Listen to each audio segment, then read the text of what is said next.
We move now to mental health and lessons learned from 1 October that can be applied in the aftermath of the UNLV shooting.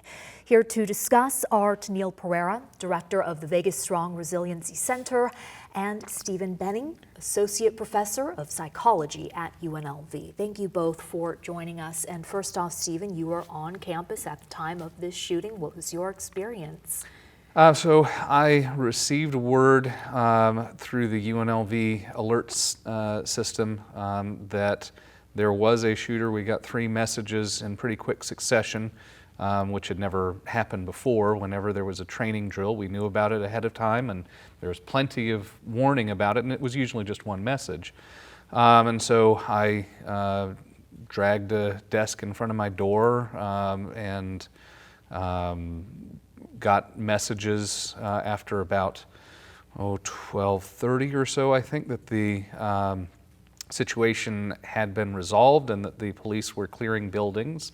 So I waited in the office and was contacting all of the students in our clinical psychology department to make sure that they were okay, or at least had been able to shelter in place. Got in touch with all of the first-year students. Our Associate Director of Clinical Training was taking the second and third-year students.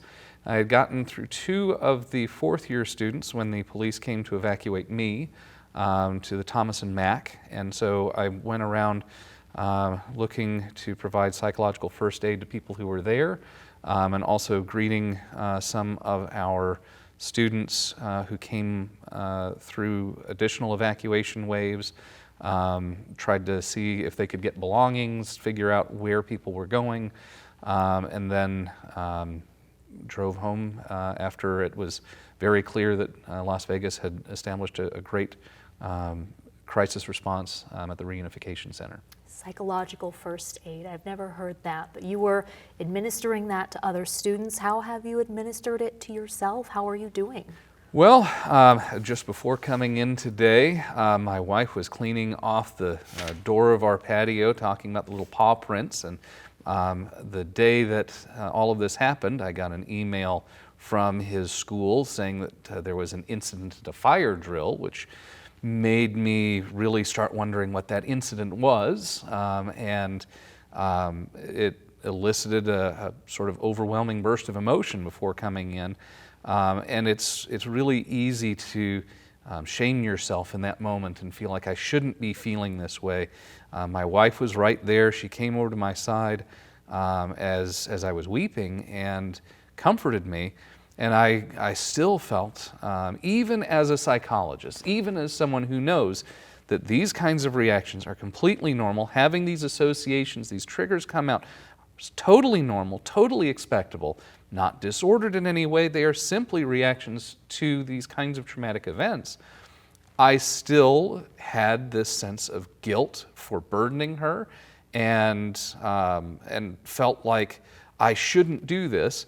Fortunately, I have the training to be kind to myself in the acute moment at that stage and say, this is a reaction, this is totally expected, and when triggers come up in random ways, I will be experiencing these waves of emotion. Other people who were even closer will probably have more frequent and stronger emotional responses. Those are okay, and those are things that are simply normal reactions to this kind of trauma. Tennille, I keep seeing you shake your head. The Vegas Resiliency Center was formed in response to 1 October. What has that experience, what impact has it had on how you've been able to respond this time around, and hearing stories like that? We had over 6 years to prepare for the reality of the world that we live in. The community has changed a lot of things and how we respond to these.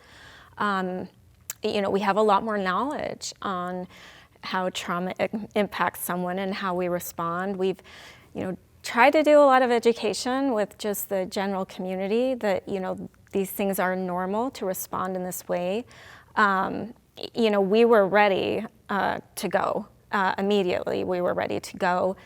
All the relationships that we've built of all these community partners were in place.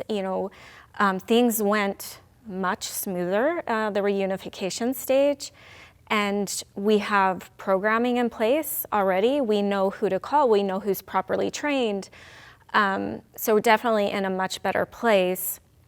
It was, a bit too familiar doing these things again. And we know the long road of healing that many people are going to have now, the community is going to have. I do find a sense of comfort in our knowledge and our experience, though. Yeah. It's sad that we have mass violence experts, but we do. You bring up the long road to recovery that's ahead. You are part of a study. You've been the chief person behind a study about 1 October, which sort of established a recovery time frame for people who were at 1 October and members in the community. Will you better explain it for me? Sure. So we launched this study within a couple of weeks of it happening, asking people to tell their stories as well as report on symptoms of psychological distress like post-traumatic stress disorder, depression, as well as psychological well-being, things like meaning in life, gratitude, a general sense of purpose that people might have. And so what we found is that in the what we call the acute stress period, that is basically 3 days to a month after a tragedy or a trauma, the relationships between the symptoms and well-being was jangled. There was almost no relationship whatsoever. Once we got into the post-traumatic stress period, well-being was negatively associated with symptoms. So the more symptoms people felt, the lower their well-being was.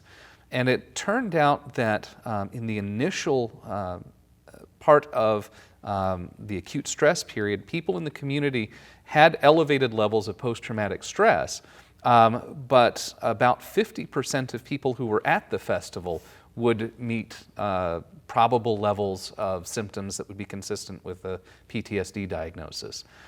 In the community, symptoms seemed to recover almost completely on the whole by about 3 months out. There were still some people who had elevated symptoms, but the mean levels in the sample as a whole were down about where we would have expected. So someone in the community, for example, in this situation, who's suffering, who's feeling the hurt, who wasn't actually there at the shooting, but who's hurting, may have about 3 months of a period of recovery. Something like that. Okay. On the whole, and there will be some people who are more strongly affected than others.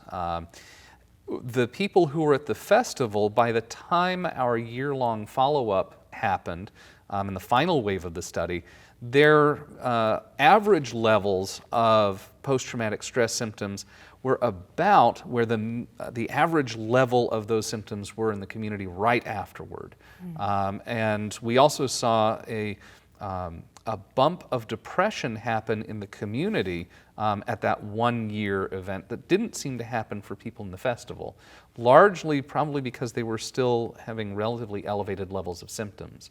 But even in the community, an anniversary effect may happen in a year.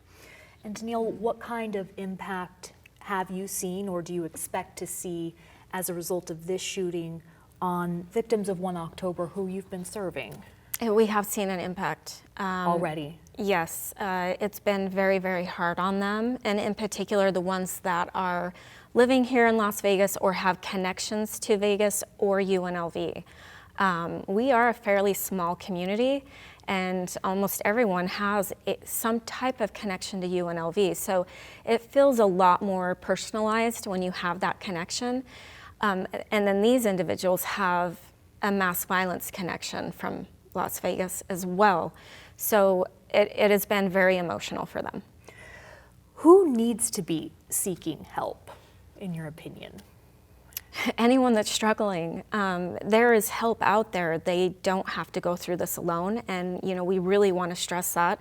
To your point earlier, a lot of people think, I should be fine, I should be fine. I don't need help. Others need help more than I do. It's that kind of survivor's guilt.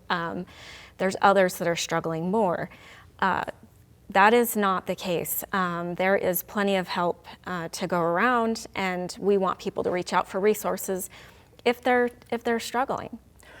Also, for people who may not even be aware that they are in need of help, does the onus then fall on their loved ones? And how do loved ones deliver that message? I'm not sure that the onus falls on them, but they may be another source of information for people, because when you are in the midst of processing this kind of trauma, sometimes you just don't even recognize what's going on. You're having a hard time just figuring out what to do from hour to hour sometimes. And so having that kind of reflection is much more challenging.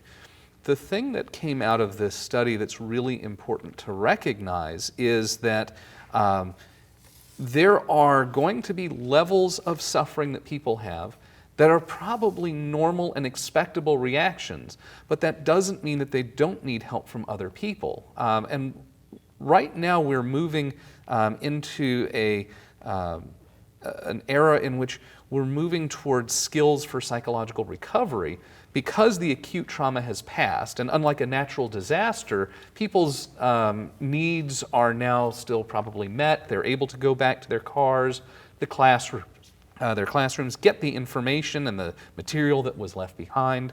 And so I think it is important that they exercise these skills to help themselves and make connections with other people. We so appreciate both of your time. Thank you for coming on Nevada Week.